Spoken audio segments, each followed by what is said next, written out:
Can you see me?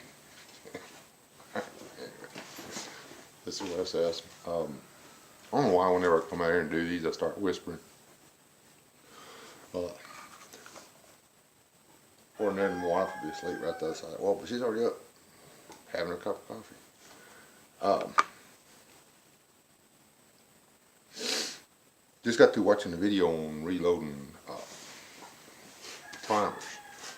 And I had actually wondered what I would do what I read out of primers. Okay, because, you know, I can make black powder. There's alternatives to black powder. But, you know, going back to a flintlock wasn't something I really wanted to do. But it's an option.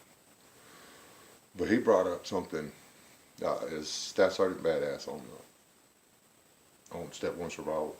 He brought up something really important. All the stuff you need to reload it, it really is, it's disappearing. Strike Anywhere matches are gone. Just about everything. And I bought my grandson some of them cap guns. I'm trying to get him to stay off that phone. But I can do it when we go fishing. Anyhow, those caps are hard to find. You can find them, but them matches, man, they're scarce as hen teeth. And the cool thing about, and I've seen this done, I've never done it. I'm not claiming to have done it, but you can take the matches, the Strike Anywhere matches, or even the ones with the regular matches, and then you take some of the tips, and then you take the stuff off the side and mix it together. Anyway, and then this guy took the rest of the tips, and he put those in the gun as the black powder. And he had this stick, he was jigging it up, and he chewed it all up in pieces, and then he put a little wad, and he put a piece of lead, and then he put another ball of cotton in there, and then he took a dab of that stuff that he'd made, and he actually tested it on his finger to see if it'd pop, and put that in there. And when he pulled the trigger, nothing but matches. He shot a chunk of lead. Well, it's about the size of a 44 slug. It got at the end of that piece of pipe at a high rate of speed. It was pretty cool. I mean, you can do this stuff. But my thing is, if you plan on being self-sufficient as in all kinds of things, you're going to have to know how to work with your hands. You're going to have to know how to use power tools and hand tools. There's a difference. You can't say, well, I've got tools. If all you've got is something that you can plug into the wall, even if you've got to plug the charger in and periodically put your batteries on there, which that's my preferred method of use.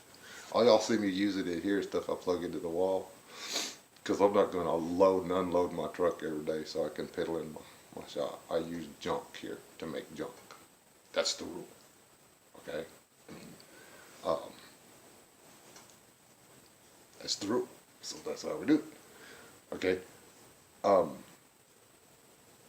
But you need to, that's number one. You have to know how to do this shit. Oh, stuff. You have to.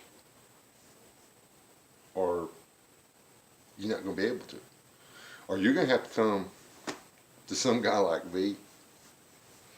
You don't want to have to come to V and be like, Mr. West, oh, I need some bullets. And I'm going to be like, well, Mr. Dude, I need that fancy little truck you managed to get running. I mean, because you're going to have, I mean, if I know how to do it and you don't, my stuff is worth way more than your stuff. That's the way it works. This is Earth, okay? Anyway, this, I've got a bunch of this junk. Y'all know what this is? This is lead flashing, reflashing. This is the one on piece on top. Shut up. It's not pretty. Uh, it's you can buy this in sheets, or you used to could almost still can. But you know the pipes that come up out of your roof. This is used to be how you sealed it off. Okay, and there's still houses out there that have this on there. And the bigger the flashing, the heavier the lead. But I'm forming this stuff with my finger. It's not hard to work with. Not suggesting you do this, but you can actually cut this with a pair of scissors and roll it up to the size you need. Put a piece of cloth around it. Put it in the shell. And this will come out the other end. Now, past about 20 yards, 30 yards, it might be a little off target. But anyway, this stuff's easy to work with. It's pure lead. There's nothing else in it. There's no zinc. There's no nothing. This is lead. When your house gets re-roofed and the guys are tearing that junk off, tell them you want every one of these left, because they don't put them in the trash. They get them, the last thing go in the trailer, and then as soon as they're out of sight, they take them off and they take them to the scrap metal place. Trust me, that's how we do it. Or they take them home. Actually, what I do is the part that has all the tar and junk coated, I sell that to them. And the part that's clean, I bring home. There's one. That's the source of lead. Now, one you can still buy for now are these. This is not bought. See that? See how perfect the pour? There's no brass. It's copper wire. Make two little eyelets like that. And then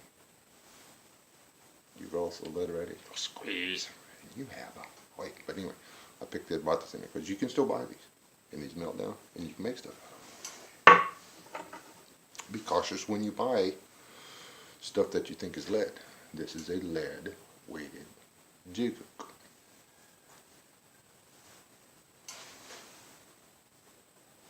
This piece of junk is, I don't know what, won't cast for crap. They run sale, so I got them. And it was crap. I don't know what that is. It's not lead. Another potential lead source, if you can still find them, is lead wheel weights. They still have them out there. You can still get them. And lead anchors. Now, most of what used to be sold as lead heads, there's different styles, but it has to be lead. You drill the hole in the concrete or whatever, and you put the insert in there, and then you can run a bolt in it. The lead ones were the best because as you run the bolt in there, it formed to all the impurities or what do you call it? And the texture of the concrete, the hole you drilled, the lead formed to it. Now, they weren't designed to keep stuff from coming up so much as they were from side to side.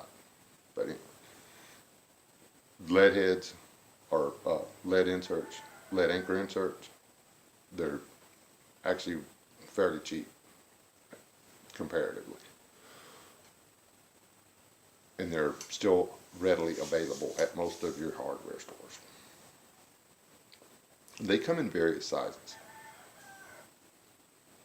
And I mention that because they come in various sizes, which means there are some that are awfully close to certain specific diameters that would make them rapidly available as an alternative to something else. Or you can heat them up and melt them and do exactly what you need. There is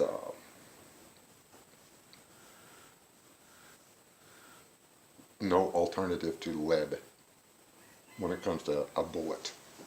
Okay, even your full metal jackets, what do you think are inside that copper? What's inside the copper? It's lead. Because you need the weight. I guess you could make your bullets out of gold. I mean, they're heavier. There's more mass in them.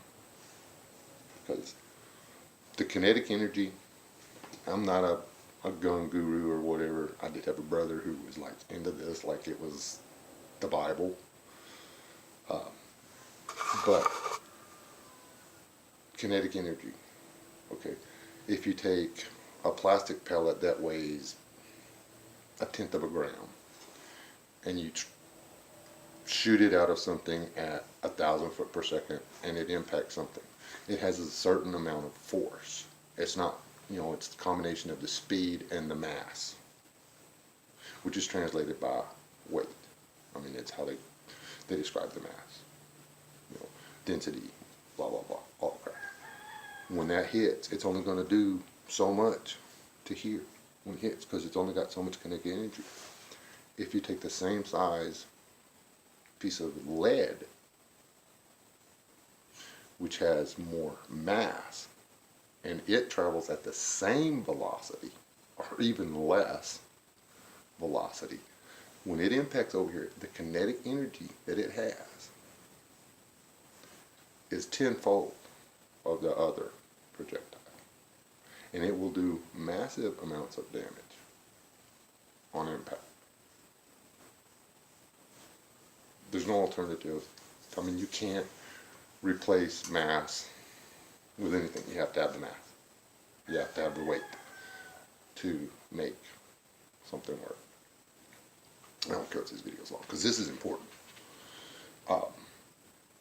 You can make, now copper, if you've got a torch, and I don't mean like a propane torch or whatever, if you've got a oxyacetylene or propane oxygen, one that you can get up to 1900 degrees or whatever, you can actually take copper and hold it over a bucket and then take that torch and melt it and let the copper drop into that bucket. Copper has a pretty decent mass per whatever. It's pretty dense, okay? It's not as dense as steel, but it's okay. You can make shot out of copper. Copper's getting really hard to get too. I don't know if y'all noticed that. It's pretty expensive. You can do that. Fuel to what you're getting ratio, it's not real hot. That's something if you're desperate and you got to have some shot. But you got the other alternative. You could just take a set of wire cutters and cut the copper wire. But if all you got is copper tubing, you've got to do something different. Okay, this you can buy lead sheeting that's upward, from a 30-second, I believe, from a 30-second up to a quarter of an inch. It's expensive, but then you can punch, that quarter-inch stuff. Bear with me on this. You can punch circles out of this. Not this, because this isn't a quarter-inch thing, but the quarter-inch stuff, the right size. Drop 3 of them in one of these, and you got a world of hurt coming out the other end of that. Oh, let me get it out of that airsoft rifle. You got a world of hurt coming out the other end, and that way you can eat the deer, or you can save the bear from the zombie, or whatever. But if you can't get this stuff, if you don't have this stuff, if you don't know how to work with this stuff, thank you for leaving all your junk for me to find. Said that before. I really appreciate the boon. Aluminum is relatively easy to melt.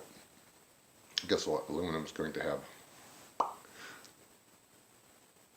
Aluminum would have to travel close to 4 times the velocity of a lead slug to have the same kinetic energy. Unless it was like, unless you compared a 22 slug to a 12 gauge slug that was aluminum, because there's no mass. There's size. Size is not mass.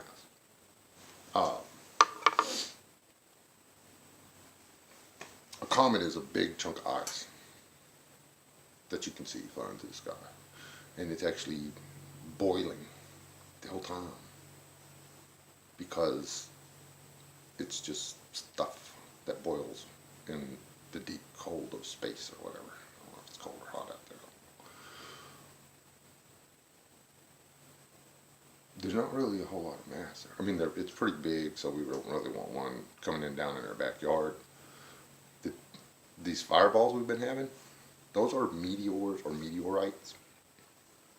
Those, the one we had, they still haven't come up with a guess on the size or whatever. But that thing was made, the reason it made the boom and all that crap and the big light is because it was made out of something with some mass. People don't realize just exactly how much pure stainless steel is floating around out there. And I'm talking high density, formed in the vacuum of nothingness. Super high density stainless steel. Nevada, Arizona, somewhere, they got this big crater. I went and visited. They offered $100,000. It was $100,000. They offered a big chunk of money. It was right there on the blackboard. If you could pick that up, it wasn't that big.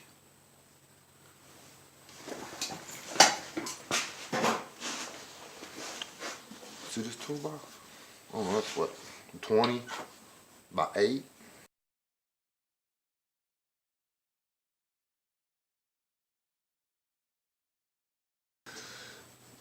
Whole thing about that toolbox I was talking about, because I ain't gonna show you that off.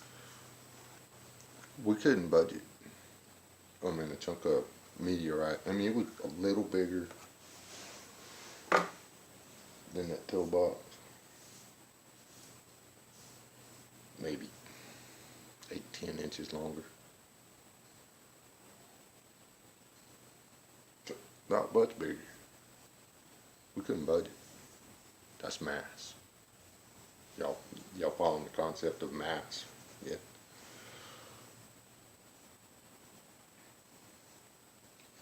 Mass is important. There's only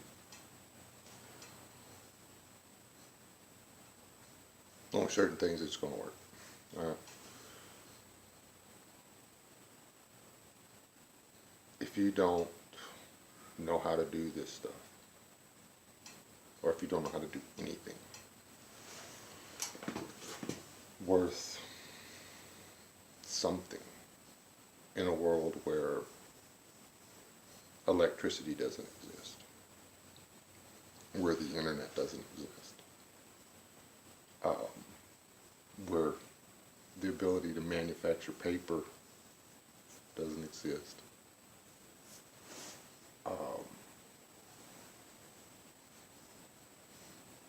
where you can't go to Walmart and buy the chemicals you need to do something.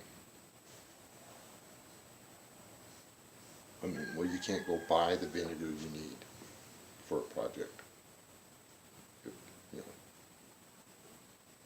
know, the guy that can make the vinegar, make the chemicals, and stuff like that. You know, the way they used to do it back in the 1800s. You're going to be worth a little something.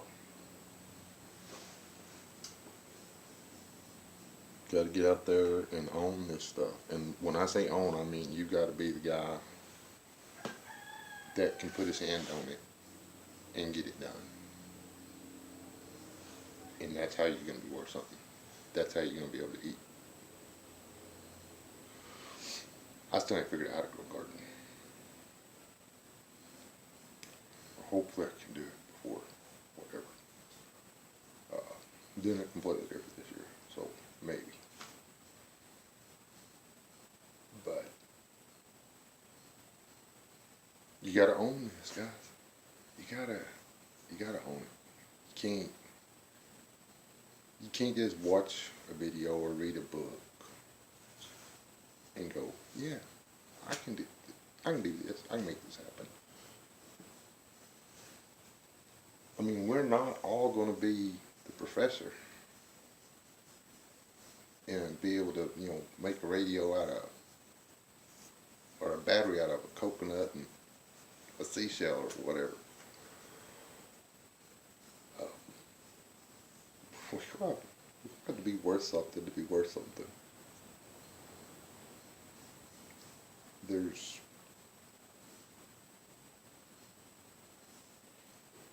gotta learn to do stuff. Anyway, get out, play around with some stuff. I got time today. I'm gonna do some stuff. I'm gonna do chores first. And stuff. Like there's a lot of you people out there got all this stuff stored up, food and everything. Can y'all even cook that on a campfire? I mean, yeah, you can go out and you can make a fire, and you can throw a skillet on. You can fry some bacon and some eggs and stuff like that. And then go back in your RV or whatever, or your tent. Can you prepare? Oh, I mean, do you know how to cook? Can you make from dried beans? From a bag of dried beans. Can you make those beans edible on a campfire? Have you ever done it? How do you know you can do it? I'm gonna leave you with that one. Okay? Be blessed. Be out there, man. I don't want to have to walk over y'all's dead bodies. I'd a whole lot rather say, excuse me, than just have to walk over your stinking corpse, okay? There's gonna be enough dead people out there. Let's as many of us stay alive as we can and help each other. That's kind of the way it's supposed to work. That's the other part of it is planet Earth. It's what we're supposed to do. Alright? Anyway, y'all be blessed. Sorry if the video sucked. Man, the other ending was way better.